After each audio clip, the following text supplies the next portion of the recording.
Yo, what's going on, people? Welcome to another episode of the Undefeated podcast. The only podcast with two undefeated fighters, fam. Chatting it up. Listen, guys, if this is your first time rocking with us on this pod, welcome to the family. You've made it to this level. You a hell of a competitor to get here. Yeah, take a seat. There's plenty of chairs, a lot of space. Grab a drink. Just grab a drink. Go where you need to go. Again, I know I don't usually say this, and you're probably hearing this announcement for the first time, but me and Travis have got a show coming, fam. Too bold, too hilarious. The link is below. Don't tell me you support me without getting this ticket. Don't let me be that guy that has to move these tickets on StubHub, fam. I don't want to be the Frank Warren out in the street. Yeah? Not a StubHub sale. And I don't want to do the StubHub sales, bro. So you lot know what to do. Yeah? Support the team. Let's go. Go get your ticket. It's filling up so nicely. And we're only we're close. We're going to be saying this fight week soon. We're going to talk about fight week. Nearly fight week. So you lot, you know what to do, man. If you've been listening to this pod and you've been vibing with us, come support us. Come be there on the night. I want to do a Great Defeated shout out and I want to hear something. Listen, understand this year. It's going to be hilarious. You haven't listen, us two back to back. It's not fair. It's not fair. Like it's about to be really. Yeah. It's not fair, Travis. It's not fair. It's gonna be mad. I can't wait, bro. I've been cooking, bro. As I'm in New York, them men were killers out there, bro. I'm back now, bro. Being in them clubs and watching it, I'm like, yeah. Nah, man, cause like, I'm fired up now. Let's go, bro. I can't wait, man. Come out. Listen, you're gonna laugh until you get a headache. Believe that. Bring paracetamol. Come down and have a great time, man. Yeah, that's it. Say no more about that. Listen, we need to get into it. People were shocked about my retirement. You know, I told you, but like, we'll get into it. Just ask me the question, bro. What's your tale of the tape, fam? You know, I'm 0-0. Never fought, never lost. As you could, you heard about the situation when I just got that man strength. And I was breaking doors everywhere, and it was crazy now. Even broke the soundboard. That's the level of wow. I realized there was no bombs. That made sense. There was no bombs. Broke the soundboard, but I'm delighted to tell you that I can walk amongst mere humans now. And that's so I've good, actually, bro. Listen, have you got the strength restricting tablets I sent you the link for? Listen, thank you so much as well. Because those tablets have changed the game. Again, I don't know if it's VAR. If this is going to pop on VADA, it's not my fault. My guy Alex said it'll be cool. I'm faithful. He said it'll be fine. He said you should definitely get through that test with no issues. But if you basically said if anyone gets caught with this one, it's stupid, basically. Yeah, you're an idiot if you can get caught with this. Do you know what I'm saying? That's so I'll be resuming light training. When I say light training, I'm just jogging because again, you know, they've been like, you have to think of what I've been doing to these streets and stuff. Me running and stuff. A lot of roads, they're digging up roads at the moment because of what I've been doing on the pavements. So again, just a light run. I've got Skechers now, extra foam protection just to protect the streets from me. You know. Makes sense. Yeah, but literally, as I said, 0-0. I'm officially shorter than Travis. The reach is the same. It's incredible. You know, like that's what they say. That's what it says. Reach incredible. So yeah, I'm ready to fight all weights. Always fluctuating. But if you need me to get down to bantamweight, there's a big chance now. Nice, man. I'm happy to hear that, bro. Sounds good. Thank you very much. And are you happy to see me back? Bro. That's all out. Yeah. Because I just want to see you back. I mean, boxing missed you, bro. Boxing missed you. You know what I'm saying? So it's good. Yeah, listen, it's a stacked career. So let's get to you, bro. What's your tale of the tape? 2-0, bro. 2-0. Oh, wow. With a 50% knockout rate. You know, as you can imagine, that means half the men that enter the ring with me left on their backs. You know what I'm saying? 100%. It's been incredible recently. Everything's been going fantastic. I just did a camp out in New York. Didn't you retire as well? Because you said some stuff about the stem cell. Basically I was on bed rest for a couple of days, but I was fine. I bounced back. So basically what it was, I just injured my arm, smashed it, basically like it proper just smashed the piece. But then stem cell treatment, like I didn't know stem cell was good for bones, and it was just back in the game, like So yeah. But what about? Remember, you said something about the dust you were doing sparring in. Yeah, that was the guy's. The guy's hand was just it's a bag of bones because I obliterated it basically when I threw it up. It was an uppercut. I put a bit too much on it. But yeah, I was out in New York for the week, bro, just getting some work done, visiting different gyms, met some amazing people out there. I've managed to.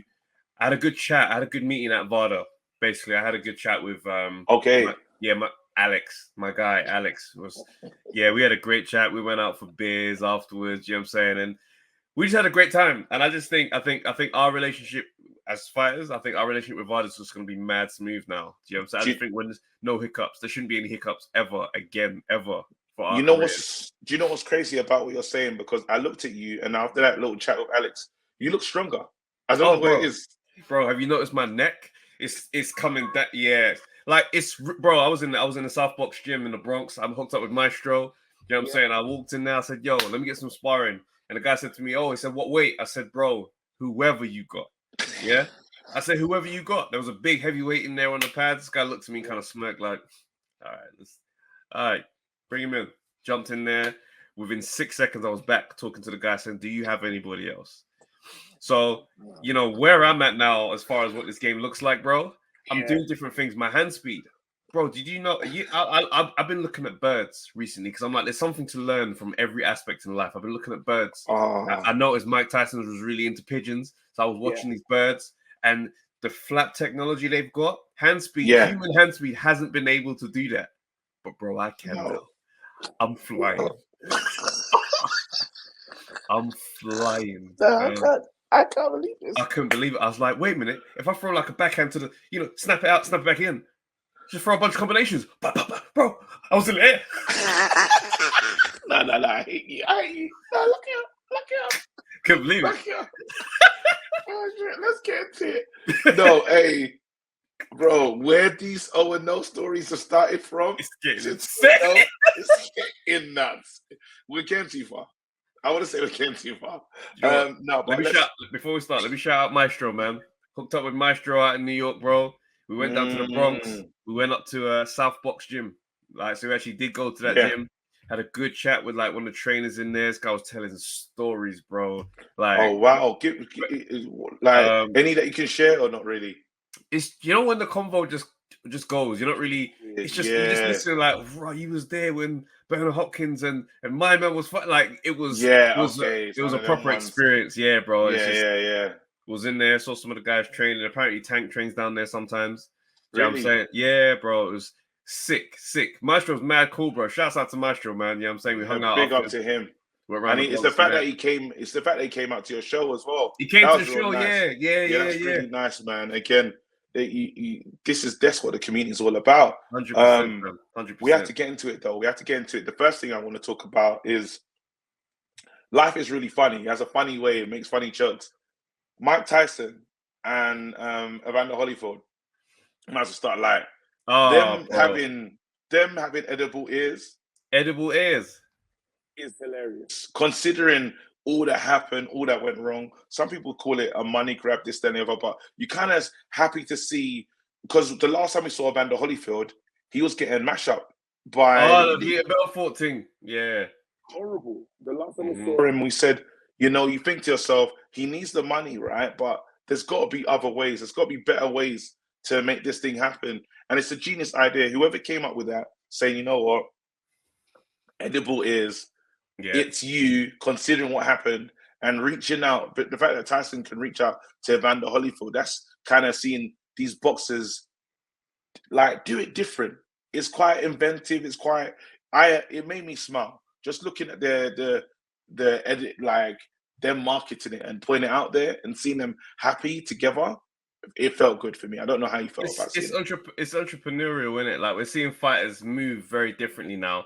It's one of those things where it's like, I feel like I've seen an advert with them too a few years ago. There was one where the guy knocks on the door, and where Tyson knocks on the door, Evander opens it and he's like, "I'm sorry," and he has his ear or something like that. Like, it's a play on the whole thing. I'm just glad to see that these guys are making money at the end of the day. Like, there's a lot of stuff that happens in boxing. Key. Yeah, especially when you see guys get older, it's just like, all right, well, yes, it is clearly a money grab, but I'm not mad at seeing you, man, make money. You see what I'm saying? Yeah, and you know what's so funny? So now it's funny you say that, and I'm gonna segue King Us. Floyd came out recently and said money over legacy. What's your take on that? Like my take is straight up, like, at the end of the day, I think it was Floyd. Floyd said, I don't get to spend my legacy. My legacy is just how you lot will talk about me. So when you weigh that up, right, and it's one of those things where I always go back to this one particular one where Tommy Hearns is one of my favorite fighters, if not the favorite, right? I probably put him up there. Floyd, David Haye, like those kind of guys, and Muhammad Ali's on everybody's list. But Tommy Hearns is one of those guys. Like, I love watching him fight. He's one of my, you know what I mean? And seeing him have to auction all of his boxing memorabilia at one point to make money, that pissed me off. It did. Yeah. It did piss me off. And he's one of the guys that when you talk about boxers, you got him, he's closer to the top. You understand? And I'm like, well, he's not benefiting from this thing. So I understand completely when you see how a lot of fighters' money management, you know, kind of goes. And it's a big, there's so many conversations that come off of this. But then are you sanctioning? Because you know what? I think that's a. Let me let me know the rest of it. Yeah. That's not to say that I'm saying I'm condoning that fighters should only be thinking about money, because Floyd didn't only think about money. Yeah, you understand? He just got savvy and business smart along the way and started to realize, yo, I can really scale this thing up. Do you know what I'm saying? But you know, but yeah, go on. That's what I wanted to add. You know what? Wiley says that because Floyd has to be like, he has to remember his position, and he's been the blueprint for every fighter after him. You have to understand, Floyd is you know how people accuse Steph Curry of ruining basketball, yeah? It's horrible at times. You see really big guys like not getting into the paint. It's fast break pull up.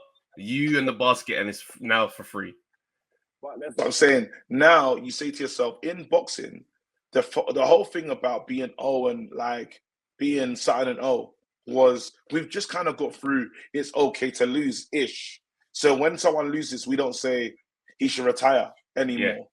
And it's taken a while for that to happen because the O was something so protected, it was ruining the game. But if you think about it now, one of the two biggest names in the game don't have O's. In terms of Canelo and Anthony Joshua. Yeah, I mean, Fury does have his own. No, he does. But I'm saying in terms of the money guys, the guys that money-wise. Not Fury's the biggest in the game in terms of he's unbeaten, this, that, and the other.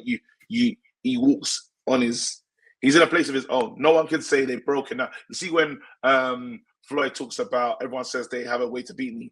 Remember when Canelo tried to say it, and he's like, he goes, you know, it's easy when these guys talk about fighting me, but when they get in the ring, hardly anybody can beat me. I said, that makes me that. But then but you understand when I talk about Floyd being the prototype of new fighters, a lot of people look up to him and what the mass, because if you talk about making money, Mayweather Promotions, obviously Golden Boy done his thing, but a lot of these boxers will just get moved to. Even if you notice, Floyd was at AJ's fight, and you can see AJ's business outside of boxing in terms of, within boxing, but I'm not talking about fighting. I'm just talking in terms of having his roster, it's not just Matchroom and these guys are not making mistakes because Floyd has laid a lot of the foundation in terms of how this thing should go. So why I think this is a negative comment, and you could say I'm reaching, is I think the fighters have become so concerned on the money that we're not seeing what we need to see in. These guys, again, fighting twice a year. They're not, again, they're not really protecting their records, I feel. Well, I think that's shifting a little bit. Because you got Denzel but it's one of those things. It's one of those things where it's like bad for the sport, good for the life, right? So it's like, yeah, it's not the best thing for boxing. That's what we can say. The knock-on effect of that has affected the output of boxing big time. But I'm talking about on the wider scale in life for the fighter. Money should definitely be high priority when you make your decisions because of how fragile your career is. And what I mean is like one bad punch that you take could change your whole life. Very So true. you should be paid accordingly, right? Now, you know what I mean? So that way, when you look at the retired fighters, it's not a sad story. I hate this to see the sad story. So it's one of those ones. But as far then as some of them, boxing now, but you have to say to yourself, yeah, while some fighters, I agree with you, but some fighters have done poor stuff with their money anyway. Some fighters can't like have to. You talk about what's that guy that's on the building site, and you say, well, what was you Dave doing? Allen. Dave Allen. You talk about some of the extreme spending that the legends. Holyfield is an example. That man had a lot, but this is the thing. So the wider conversation that I alluded to earlier was the fact that boxing and boxers, right? They kind of operate at the same level. It's absolutely on the ground, right? Best fighters, poverty background. No one's exclusive with that. Do you see what I'm saying? When you hear guys say it, it's almost cliche now. You know, I came up hard, yeah. So did all of us here. Do you know what I'm saying? Because in this game, the fighters, that's where the best fighters are going to be produced from poverty backgrounds. Let's just keep it up. But rich men don't dominate boxing gyms. It's why Conor Benn and Eubank Jr. was so interesting. You're an anomaly. Unicorns. Yeah, especially their work rate. They're anomalies. No one, that's not standard. A lot of these guys, some of these guys that come from money, do a little bit in boxing, get out of there. Because then they think about it. Yeah, and that's what gave Conor. That's what gave Conor. Sorry, I'm just not to cut you. But that's what gave Conor the chip on his shoulder to kind of prove himself and say, "Listen, don't take me. I'm like these lot in the gym. But carry on." Yeah. So it's one of the ones where it's like, so these guys have come from, you know, rough backgrounds, rough places in life, families that don't have money. So it's not going to be an uncommon thing for somebody who is not financially illiterate to make it and have money and keep money, right? You said it before, we had a conversation one time. You say, bro, who you are with £10 is who you're going to be with $1 million. Like, if you're not doing these things with people, don't try and pretend like, yeah, once I get rich, I'll start helping out the man then. No, bro, because that would be you then. So it's that same thing. You don't have, you're bad with money that you don't really have. So when you get more, you're going to treat it exactly the same. So it's one of those things where society doesn't prepare people to manage money. Society prepares people to be consumers. So now you have a situation where guys are starting from, you know, rough backgrounds, getting into a place where money is just dashed on you. That's why the business is a lot of toxicity in there, because it doesn't even try to protect these guys. It doesn't even factor that in. It just says, all right, boom. So who do you want to be your accountant? Me? Oh, thank you so much. All right, well, here's what you should do with your money. And now I'm getting rich, and you're not seeing where your money's going, but you trust that I'm telling you that these good investments, they're going well. And that's an issue. That's an issue. But I feel like, I don't know, maybe there's been a shift, but I do think that money over legacy thing, I just can't agree with it. Like, no, I'm not siding with it all the way. I'm just making a case for why somebody would say that if we're talking about life. Because think about it. How many guys are going to be at the top and really experience and maintain that level of money? Hardly anyone, fam. These guys' biggest paydays now on a standard thing would be a night with AJ, a night with Canelo, a night with, you understand? Like, it's just one of those ones where it sets up like that. And I'm like, well, if you are going to know that one night is going to be what gives you, say, 8 mil, manage that, my guy. Look after that thing properly. Because if that's, you know what I mean? Like, I don't know. Like, you could say, I'm not ready for the AJ fight. I won't win it, so I won't take it. I'll go around the block and da-da-da-da-da. Or you take it because it's hair. But then that brings me on to where I'm at. That's what brings me, because while you say all these things, right? We had a little conversation, or it wasn't even a debate, but I was trying to ask, well, who's solidified? What names can say, Canelo's a name now. He can say he's done what he needs to do in boxing. If he takes a loss to Bivol, it's fine. It personally, just before we move on to this one, have we finished on that one? Yeah. No, but this point is important. This is still, it's almost connected. Do you know this thing where I feel like, not like people in it for the wrong reasons, but you're looking at these careers now, and there's not many people that can say are solidified. As in, yes, you've won the belt, maybe won the belt once, you maybe won the belt twice, but then you're saying, all right, when I compare you to like some of the fights before us, even if you don't want to have to go back all the way to Tyson, Ali, even if you don't want to go back to that era, even if you stay in the Mayweather era with the Maidanas and stuff, you're saying, well, where's those right? You've got two champions. You've got a champion in Fury who is lauded as the greatest, like, around. Don't let Sylvester I'm just saying. Spin that thing, bro. He can't spin it, but I'm just saying, we're in an era now where these guys, any of them, no one's got a record where you say to yourself, wow, like, and there's no reason to this. You should be able to have that, but they're not meeting each other. You had the whole Wilder AJ thing. Obviously, there was money disputes here and there, and this, that, and the other. But that didn't happen. So you look at Wilder's resume; it's got Fury in it. Bare times he lost. Then you look at Fury's one, and you say, okay, there's Klitschko on there, and there's Wilder a bag of times, but no one else of note that we could say something about. Dillian. Yeah, he fought. Actually, you could say, because he's fought Dillian. He's fought a better Dillian.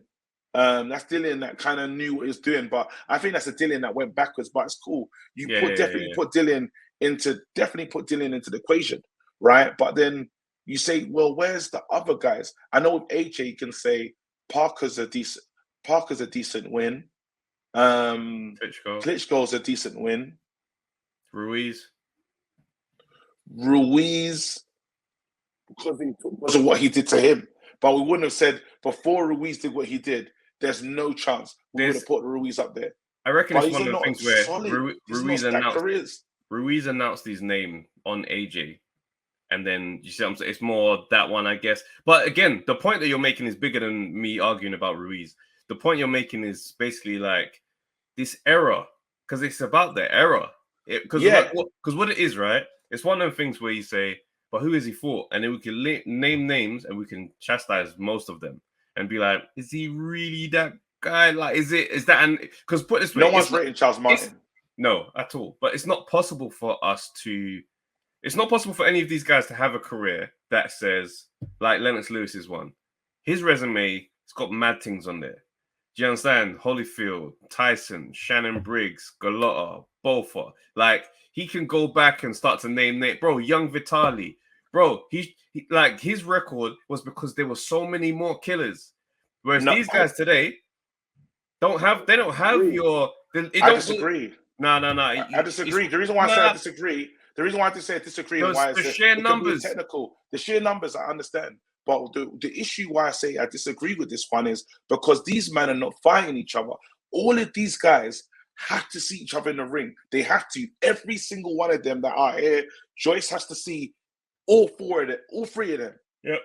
Usyk has to see every single one of them, literally all of them. So then we can say who the guy is. I think we have to hold Usyk in a slightly different regard because of the fact he never campaigned at heavy. Yeah, he's done all the work at cruiser. So he solidified. Then came up and got. So he's solidified in his own legacy. Solidified. Yeah, he is solidified. He's solidified now. If he manages to get If he fights Fury and he wins that, oh, bro, forget about it. He's ATG. It's done it. He's done it. You know what I'm saying? Yeah. But he's not far off. He's not far off there at the moment. No, but his story is different. He's done what he's needed to do. Thing's different. But I'm saying these men. But now, unfortunately for everybody else, Usyk is here, so we can't leave him out, right? Everyone has to fight each other. He has to literally. Joe just needs to fight Fury. He needs to fight AJ. He needs to fight. He has to go across the board. Wilder and Usyk. All of them. AJ has to fight Wilder. He has to fight Fury because he can't retire on this. Again, just across the board. And then you can say, you man, you're the guy. Because this era is exciting, you know. Remember we were talking about this era is exciting. We got Daniel Dubois. Yes, he's not a guaranteed thing, but because there's so much inactivity and nothing happening, bro, there's sometimes we have cards and there's not a single heavyweight on the card. But then there's them. You got Hergovich out here. There's enough men to make this a more exciting division, but it's not.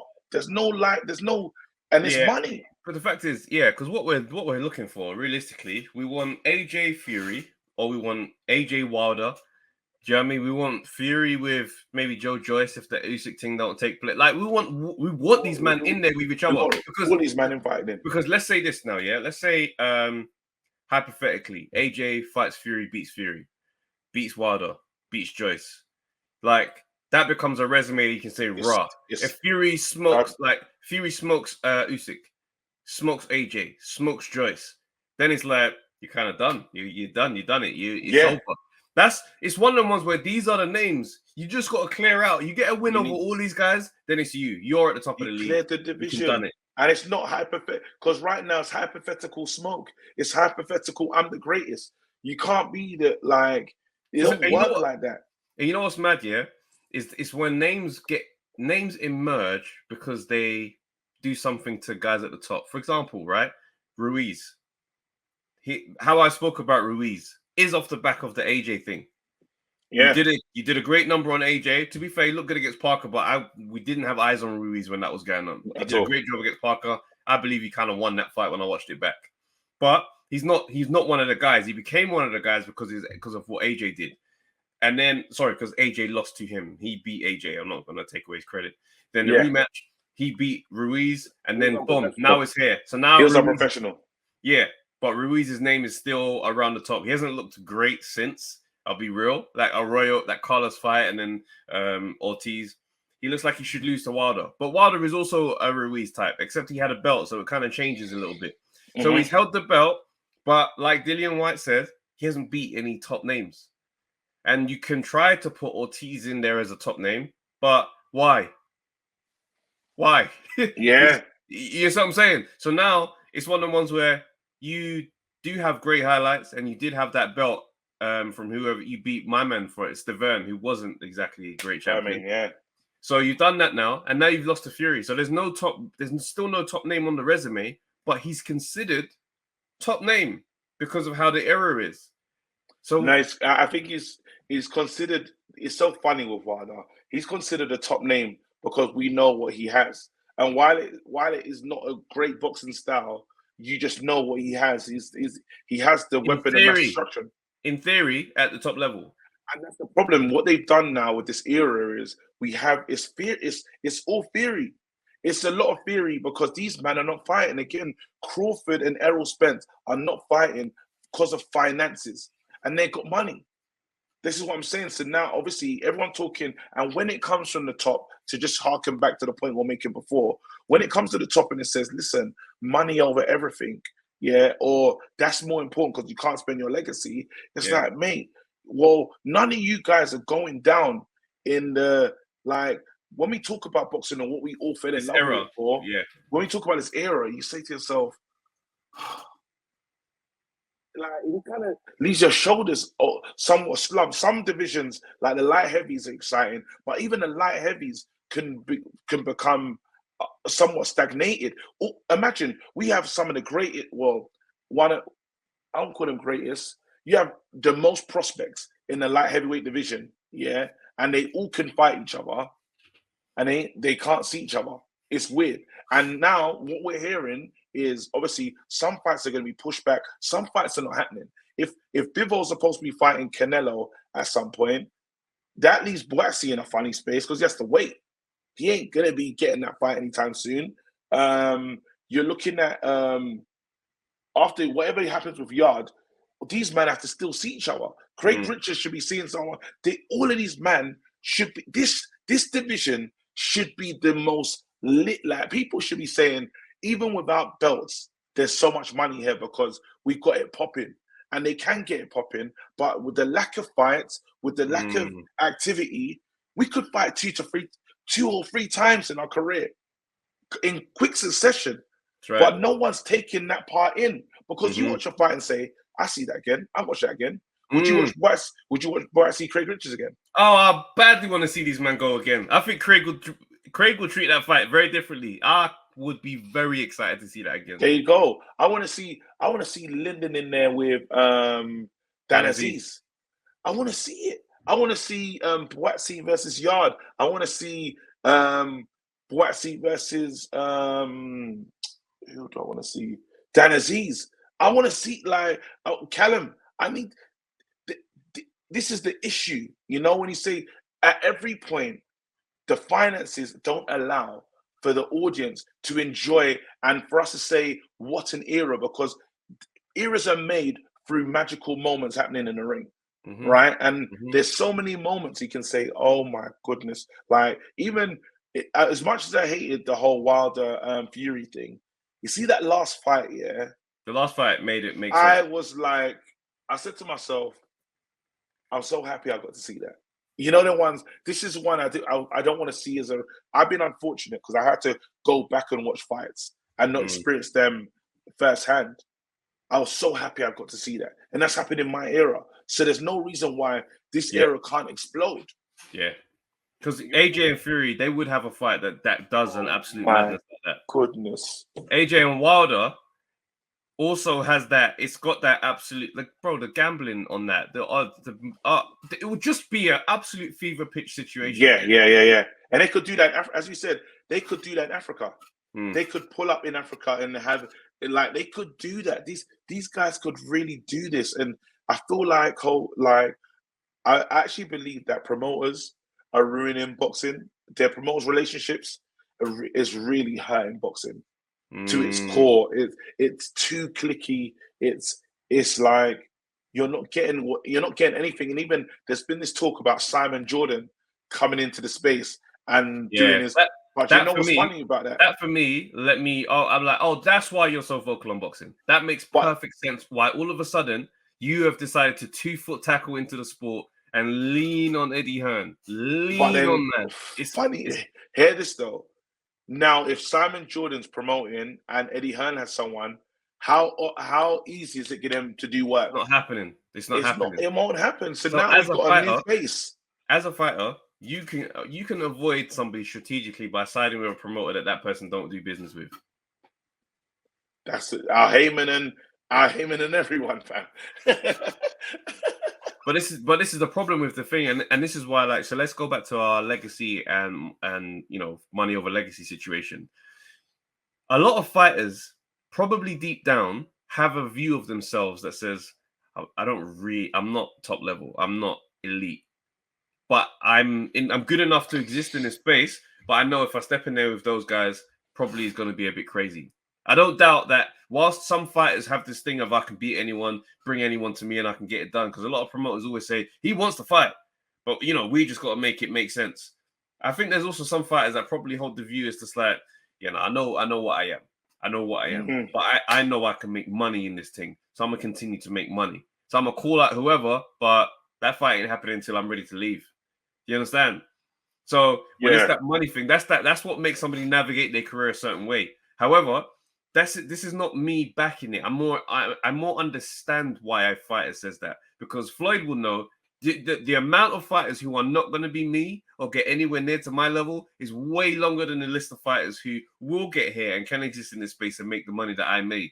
You understand? Because they are the real deal. What if we believe in them fighters that? Let me land because I don't want to lose what I'm saying. What I'm saying is, for the sport now, Pretty Boy and Floyd is what the boxing game needs. You go to interviews that in that same thing. I saw a clip today. This guy responding to it, and he's just like, he's got all these clips of Floyd saying, "Bring me Prince Nassim if we can make the fight at 128. I want to fight Castillo. I want to fight Casamayo. I want to fight this person. I want to fight that person." He was on smoke. Like this is what got Floyd to that space. Now it takes the real craftsman of the sport that gets you to the top level for real. Because the example I used just now was somebody who was not real. They know I don't belong at the top, but I'm here to make money, so I'm going to masquerade as an elite fighter, but I know I'm not real. But if you want to make the money and keep making that money, right, and being an elite, you got to be an elite fighter. I'm going to push back. I'm going to push back on this claim that you're making. We all agree. I would have said yes. You know what? I'm with you, Travis. I'm feeling what you're saying right now. But then I think of Gervonta Davis. Gervonta Davis has power. He looks like when I first saw Tank Davis, and Floyd, I said, oh my goodness, finally we've got like the guy, like, because we thought AB could have been it. We thought AB had the potential, spoke well, was a showman. He looked like he had the ingredient, and the ingredient was off. Yeah. Now you look at Gervonta, you say, wow, well, He's got incredible power. The following is good. The following is neat. People care about him. He's likable. He feels like every day you feel like you know him, right? So very personable.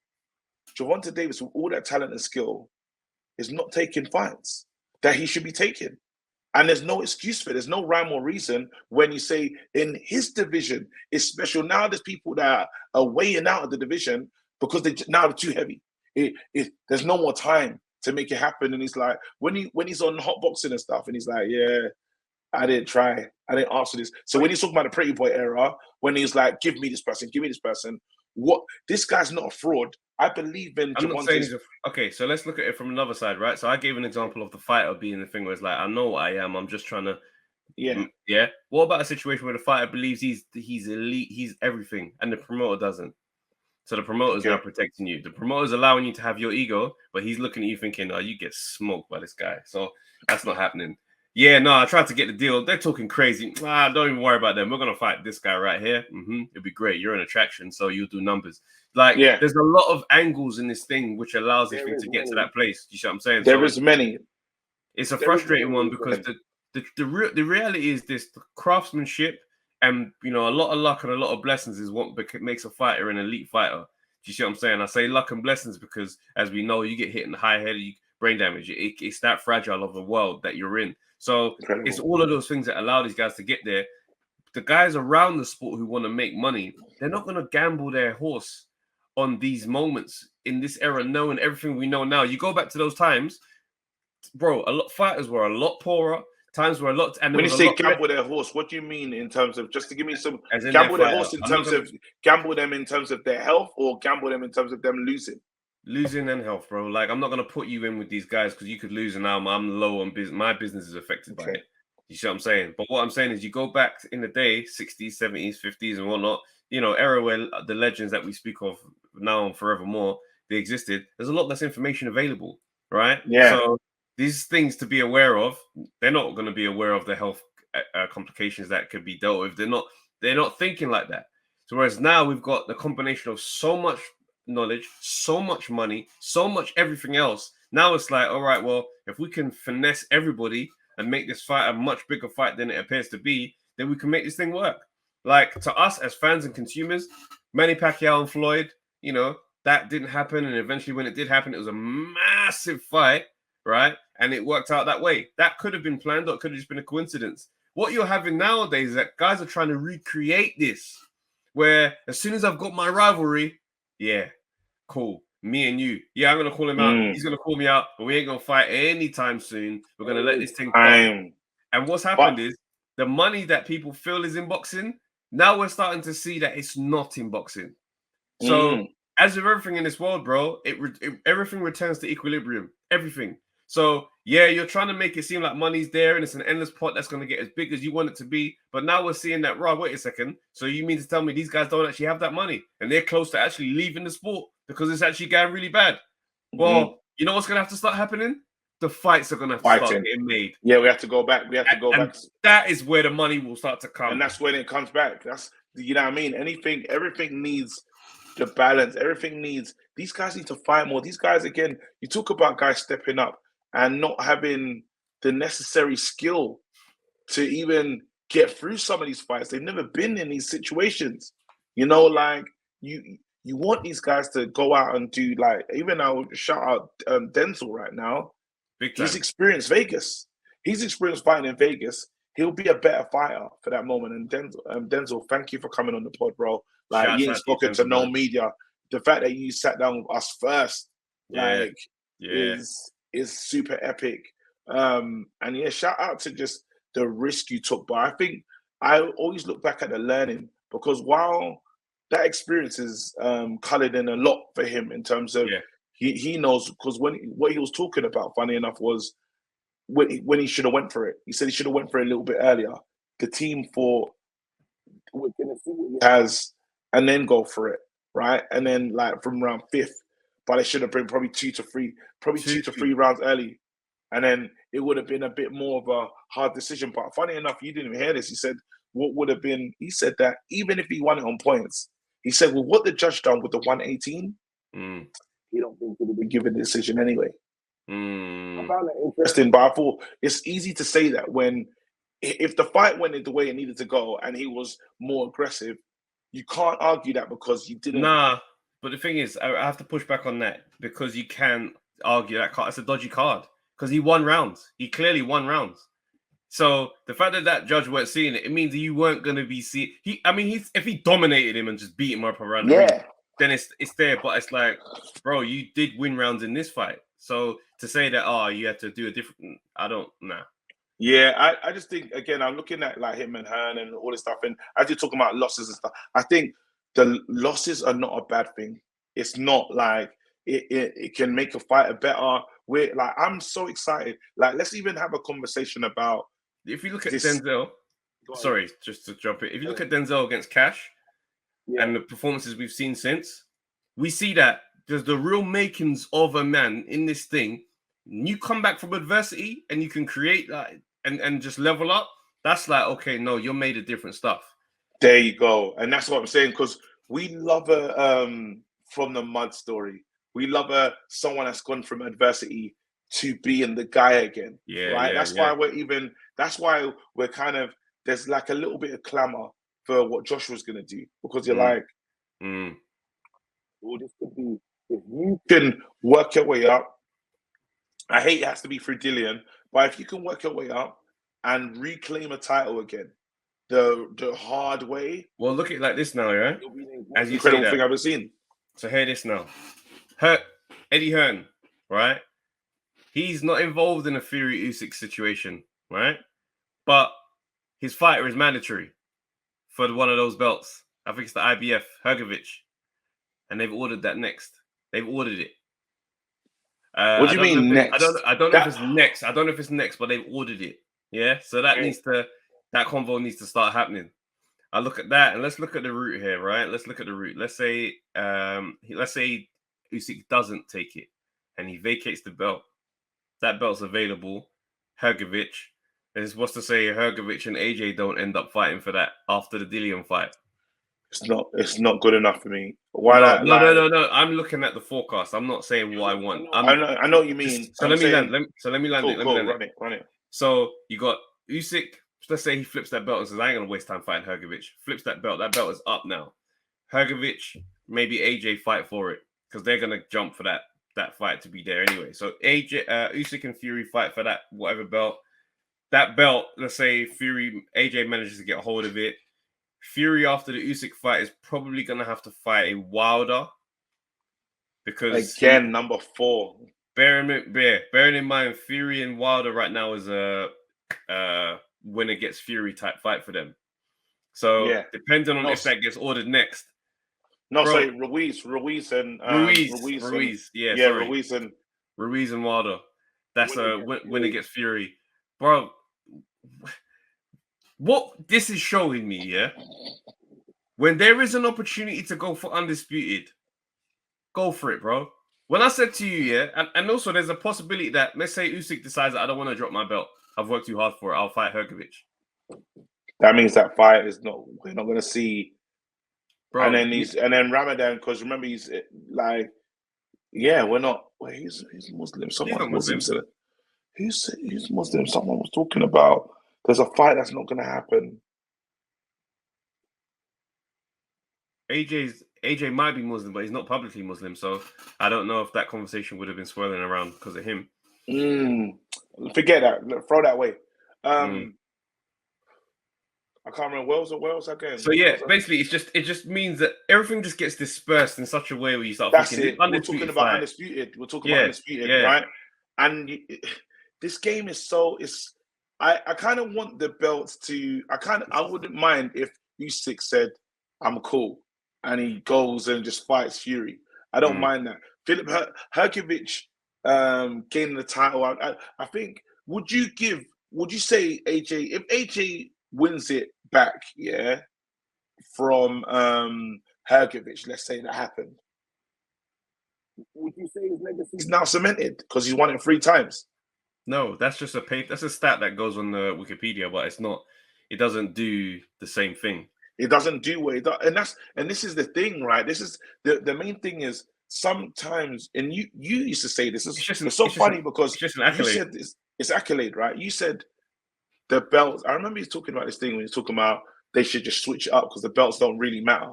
It's about like they're just there now. Like you know, you're talking when you're a bit upset with the WBC. It's cheap. About it's cheap in itself, right? So these men have to like after everything we're saying. I'm like, bro, certain fights just have to happen.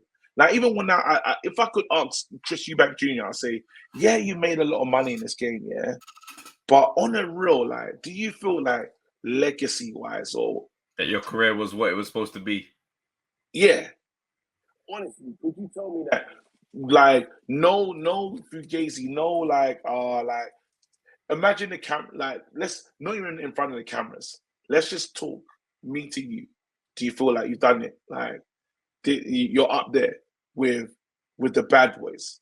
Are you that guy? There's no way he should be able to answer that question. Like, and he's made money. Not the money that he's after this Conor fight had it happened, he was gonna make some serious money. There's talks about him like Jake Paul. There's talks about him fighting Jake Paul in the near future. Remember which I predicted. Thing is, I'm disappointed. I'm disappointed as someone with the pod, someone that I was getting really excited about just the different divisions and what I've been served up. While I've had some amazing, Clarissa Shields has done her thing. I've seen like Inoue, I've seen Lara. I'm disappointed on the divisions that I thought we were talking about the Three Kings and stuff. Like, yeah, I mean, I'm disappointed. You know what's mad, yeah?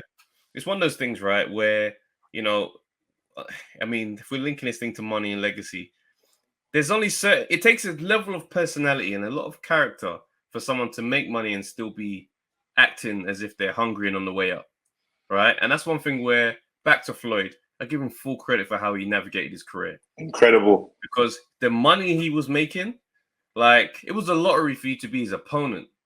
You know what I'm saying? Like, the money he was making, and he still outworked most men in the game from top to bottom. He still dedicated himself in that way. That type of personality will create greatness in pretty much anything they're doing. Yeah. You see what I'm saying? And what you find is, unfortunately, a lot of guys will get paid and it falls apart. Ruiz is an example of that. He got paid and now that's it. Party boy lifestyle. I'm back. He might be slightly regaining where he was, but it's not the same. Yeah, he looks focused. He looks hungry again. That's right. He looks hungry. He looks like he understands what he left on the table. Yeah, because a lot of people's why, right, is what gets tainted when the money comes. Because if I'm just trying to feed my family, and now I can feed my family, now I just want to hold the belts. I want my name to go down with the greats. I don't know if that's everybody's dream. I remember Ashley Theophane. I tweeted him one time and I was like, "Do you reckon there's a lot of guys who fight who don't actually want to be fighters?" He goes, "Bro, that's a lot of men. They just looked around at their options in life and said, well, I can fight. So let's see what's going on down the boxing gym." He said, "That's a lot of man's story." And I was like, that's the first time I considered that as a thing where you fight and you don't want to. So when you start to say that, think about the titles. Your name could go down with this guy and Duran, and they'll talk about you. And he's just there like, bro, I don't even want to do this. Oh my goodness. Remember that fighter we did the documentary on? And he didn't want to like Len Johnson. No, which one? And the one that he cried in the ring. He cried and he said his dad. We did a whole message. Michael Bent, the Netflix and he commented on our thing on YouTube. Yeah. Yes. Yeah, because once you said that, I was like, yeah, some people are not in it to be here. It's like this was the option that was pushed down them because they was told they had these attributes or they told they had this or told they had that. Yeah. It's like when I used to play basketball, bro. Like this guy would like there'd be guys who come and they train and it's like you're talking to them and it's just like, wait, get your head in the game. Let's go. And it's just like you're only here because you're 6'8". Like you don't want to play. You don't want to play this game. Someone told you that you're supposed to be doing this because you're 6'8". You don't want to play ball. Like I used to see guys and think to myself, Get this guy out of here, man. Get on my nerves. Don't put him on my team. I hate that. Waste the height. Just a tall body, like me. No, it wasn't even that. It's just more like when I was competing, because I was such. Well, put it this way, yeah. You think I'm an intense person now, and I'm not a competitor. When I played sports, bro, I was a sicko. So it's like if you're on my team and I felt like he was weak in that, I'd get onto you, brother. And the minute I felt like you didn't push me back, get him out of here. I don't want this around me because you're just you're not playing hard. You're gonna be on some. Like, oh, it's just a game. Nah. Yeah, but then I wanna get these. I want to get some of these for boxing to balance itself out. Some of these guys have just got to get out of the gym, fam. You just got to kind of unearth them because the game's weak as who's in the gym. The game's as weak as what's there, right? And then after you can really get it, like as you say, women's boxing is going to go for a renaissance because now every woman are like, wait, there's plaudits, there's money, there's this, there's a lot of stuff coming. And funny enough, every time you see the women fight, they're putting on they're scraps. They're scraps. When we done that fight, the fight on the weekend in the Bentley, and then Villanova, the Argentinian. Oh, the undercard. Yeah. That was a war. It was a war. I tell you what's going to be what does it. Because there's a big bomb coming for boxing, right? And it's pending, and it's going to come. It's going to be the Olympics, all right? When the boxing stops being included in the Olympics, everyone's going to have to look side to side and say, yo, we're going to have to regulate this. Because that's the only thing that's going to change this sport, bro. Like, it's not going to have to look like the UFC model per se, because, it's going to struggle trying to take money and that type of payment away from fighters and trying to regulate it like that. But the sport as a whole needs regulation. You should not be able to have the belt and just say, I'm not going to fight this guy. There needs to be organization and order. It's like, okay, this is your next opponent. This is what's been generated because this is what the league or this is what the system is. There isn't any of that. And that's what's killing it because the guys who are valuable are still going to be valuable. They're still going to be able to make the money they make. No one's saying that things need to change as far as how money gets divvied up. But there needs to be an order that says, that's your next opponent. Take it out of the hands of negotiations and personal feelings. Yeah. It has to be, it's purse bids. And we're getting to it. Like, even if I know you laugh about that, but it's like something has to happen where it's like this is it going forward now because it just again like it could be a beautiful era. Absolutely. It could be a beautiful era, and the eras were beautiful before because they all fought each other and lost. And they fought early in their careers. Tommy Hearns, Sugar Ray, early in their career, fam. We're saving this one because we think it's going to be this. I even hear the thing of Yard Boatsy. We're saving it because it could be special. Nah. Suppose they both lose their next 4 fights and then they want to fight. There's no guarantees in this thing. That's what happened with when I think about it, imagine AJ and Wilder fought as both in their high respected places. Before Ruiz. Belts. Before the Ruiz fight. Before Ruiz.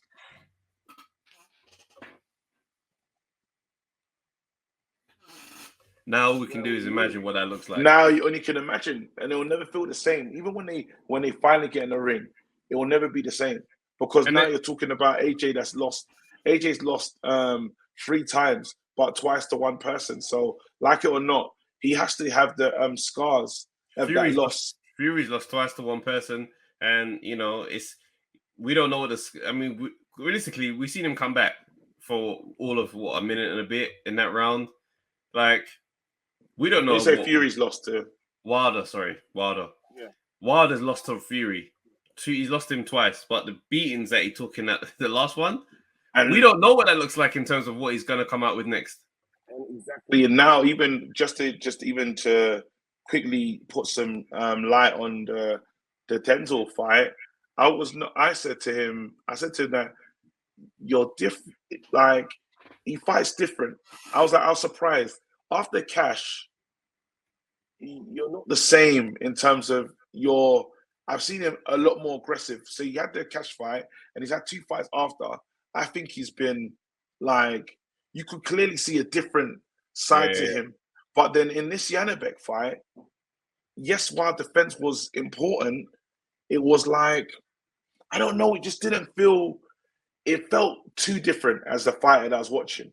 You know, you seen him, you say, "Raw, you're neat in the ring." Or so again, as he says, too sharp. Some of the stuff you do, you're in it, you're quick with it. You're like, you're slick.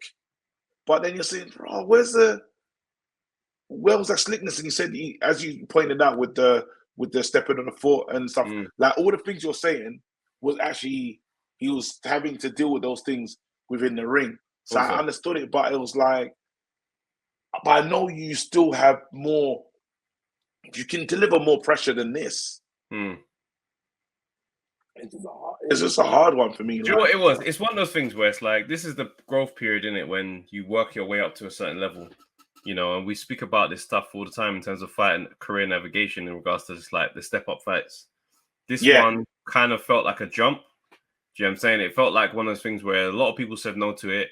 You know, the phone call went to Denzel and he said, "Yeah, I'll take it. I'll take it." So it's like, this ain't the plan. They weren't part of it. It can't have been the route that nobody would have planned this route, which it wouldn't make sense. Yeah, but I remember my point. Mark Morrison to Yannick. Morrison, yeah. I remember my point. This is what I was saying, is that sometimes these losses will change the fighter. We won't get what we would have got before. Like, even though AJ fought Klitschko, because of the Klitschko knockdown, or no, maybe it's the Ruiz. I think the Ruiz fight changed AJ. I think after Ruiz, we saw it. We've seen a different AJ since Ruiz won. It's not. I want to go with that. I want to go with that, but also at the same time, we saw him exploring with that, and they were against Parker, as in the trying to work on the boxing. We saw that in there. That Parker game plan had remnants of that. So it's not for me. And he also did say, like, he's working on his boxing. He's not. I understand that. He weren't born in the Ruiz thing. He probably doubled down on it after that one. No, and again, as you said, I'm heavy, and he's got to a level that he's like, I was never supposed to be here. And while it's jokes and stuff, it's probably true. Like, when he started this, that, and the other. However, sometimes, you know, when you're invincible, you're cool, and you don't ask yourself. It's like a young person. You know, when you see like kids playing around fire, and the parents, like, they don't realize that's fire. They don't realize they've You're never been it like burnt. Fire. Yeah, you've never been burnt before. So you have this way that you have a style, how you move around the house. You haven't dropped. You haven't burnt yourself. It's why nothing's gone wrong. It's why people. And now when you lose, you now realize that's hot over there.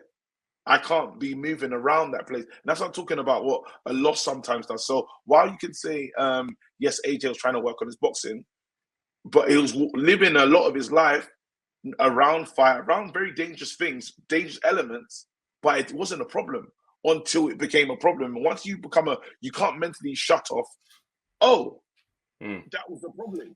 Sound different. It's like people on Twitter who talk rude to strangers like that. You could tell they've never been punched in their face. Do you know what I'm saying? Because you couldn't just talk to someone like that and not expect blowback. Like, my only reason why I mentioned the fact that he was trying to work on his boxing was because it showed that the effects of the Klitschko fight also affected him. Where he's like, whilst I won, I don't like how I felt in that fight. So let's start to do things a little differently. So there was the Parker bout, and then obviously Ruiz forced that thing to kind of expand because he knew that he needed to box to beat him in the rematch. So that's what kind of stepped on that all the way. But it's one of the things where he's tried to add to it. Instead, it's kind of changed things a little bit. So it's like he was the best at Usyk too. He was really good at Usyk too. Go back to the Pulev fight. But go back to the Pulev fight. He's looked good in there too. Do you know what I mean? So the killer's not gone. It's just that the level of opposition he's operating at doesn't allow much grace if you don't get it right. Yeah, I preferred his performance in Usyk too, just because he fought well. Like, it was way better than one. You have to give that one credit because Usyk is way better than Pulev. Yeah. I didn't know. It's just, you know what? I was like, you could see, you know, you can say, well, your stock was good. It was the way the night ended that we didn't get to analyze the stock properly. Didn't accept it. The night ended horribly, so we couldn't say, you know what? Yes, he was in there with a better fighter. Yeah, but AJ looked good as a boxer. If you look at it from a PR side of things, if after that fight he said, you know what, lost to the better man is what it is, but this is what it's about, boxing, the best fighting the best. Tonight, better man won, shake his hand and walk out the ring. that puts him in such great stead with the British public who love a loser, right? And the reason why I say they love a loser is Chris Eubanks Sr., well documented. He goes, I was hated until I started losing. That's when people felt like, he's all right. It would have been the pivot. So that's why I say, you love a loser, you play it that way, you'd have been a pivot. And people would have said, well, look, mate, he's in there with Usyk. He did a fantastic job. He won this round, nearly got him out of there. It was great. But then when he did that, people go back into there, I can't even stand AJ. So now it's just like, look at that. He got beat twice by this guy, and now he is throwing his toys out the pram. That just became the full narrative. Yeah, it's so funny. We'll end on this thing, but when we say we love a loser, like the public, I saw the general public warming to Matt Hancock just because he's been he was at the top, he dropped, and they're like, well, he's still messing things up though. So they're not sure how they feel about him. It's so funny. You're right on that. Oh, bro, love a loser, and all it takes is a little bit of fun and games. Just like, he's not too bad. He's a lad. That's it. That's all it takes. Listen, Kyrie, boy, you got a 6-page that you got a 6-page document. I'm so sorry. It's a joke. Listen, come on, boy. Listen, bro. Listen. All I say is this: put me on the stage, bro, and let me cook. Chill, we're back. Guys, November 27th, Bloomsbury Theatre. Yeah, smoking it. Yeah, smoking. Yeah, you know what to do. Get them tickets. It's gonna be awesome. Yeah, we're just with 2 different comedians, but we're gonna kill you. Like, I can't wait to start telling some of the stories, bro. We got mad stories. That's the part that you see that bit when we have to talk in the, when it gets to the talking bit. Yeah, Q&A. Oh my goodness, me and Trevor wanted to do a pod for so long, but we've not done it for the fear of being cancelled. Just about life, bro. No limits to the content. It's good.